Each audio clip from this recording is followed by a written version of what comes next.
Three Macarthur FC A-League players have been arrested and are expected to be charged in relation to the alleged spot fixing during A-League matches this season. Police are also waiting for another Macarthur FC player to return to New South Wales before they arrest and charge him.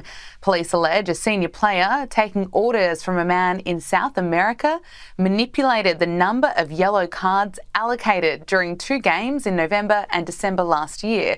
A 27-year-old, 32-year-old and 33-year-old have been taken to three different police stations across Sydney. Police confirmed it will charge all four players.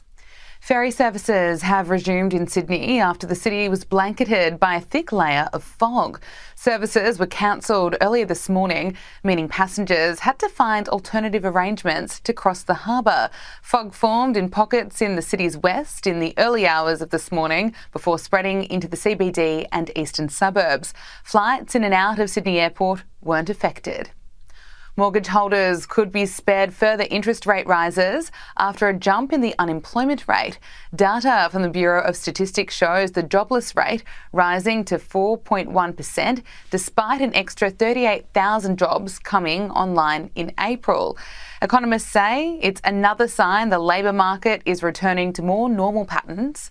Despite one of the biggest job booms in the nation's history, around 320,000 Australians have been unemployed for between 2 and 10 years. According to the Daily Telegraph, recruiters say some people are deliberately applying for jobs they were severely underqualified for. Star Entertainment Group has been granted a deferral on its 90-day licence suspension in Queensland. The 90-day suspension on Brisbane and Gold Coast operations was originally set to come into effect on December 1 last year. This was then deferred to May 31. This morning, Star chairwoman Anne Ward confirmed the punishment had been deferred again to December 20. The Star in New South Wales was recently found unsuitable to hold a casino licence by an inquiry.